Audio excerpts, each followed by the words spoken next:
पितृपक्ष में क्यों कराया जाता है कौओं को भोजन, इस पौराणिक कथा से जुड़ी है वजह जानें। पितृपक्ष के दौरान पितरों की आत्मा की शांति के लिए कौआ को भोजन करवाया जाता है। लेकिन क्या आप इसके पीछे की वजह जानते हैं? नहीं तो चलिए बताते हैं। इन दिनों हिंदू धर्म में बेहद खास और महत्वपूर्ण माना जाने वाले पितृपक्ष चल रहा है। इस दौरान लोग पितरों की आत्मा की शांति के लिए उनका पिंडदान, तर्पण और श्राद्ध कर्म करते हैं।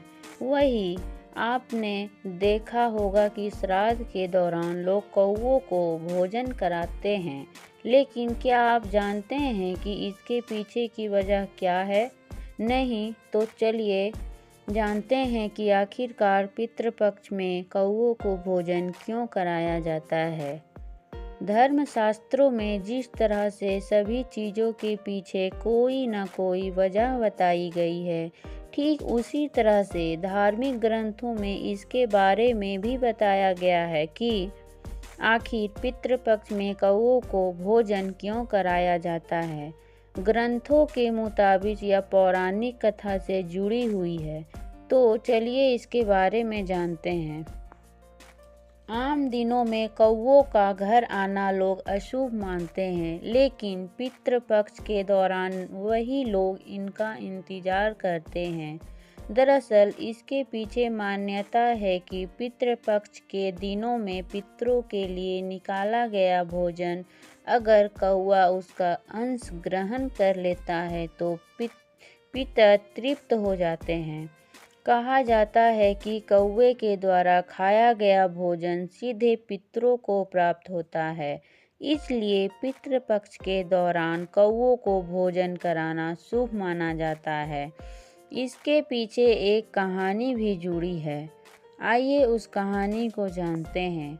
पितृपक्ष और कौआ के बीच के संबंध के पीछे एक पौराणिक कथा भी है। कथा के मुताबिक इंद्र के पुत्र जयंत ने ही सबसे पहले कौवे का रूप धारण किया था। यह कथा त्रेता युग की है, जब भगवान श्री राम ने अवतार लिया और जयंत ने कौवे का रूप धारण कर माता सीता के पैर में चोंच मारा था। तब भगवान श्री राम ने तिनके का बाण चलाकर जयंत की आंख फोड़ दी थी। जब उसने अपने किए की माफ़ी मांगी, तब राम ने उसे यह वरदान दिया कि तुम्हें अर्पित किया भोजन पितरों को मिलेगा। तभी से श्राद्ध में कौआ को भोजन कराने की परंपरा चली आ रही है। यही कारण है कि श्राद्ध पक्ष में कौओं को ही पहले भोजन कराया जाता है।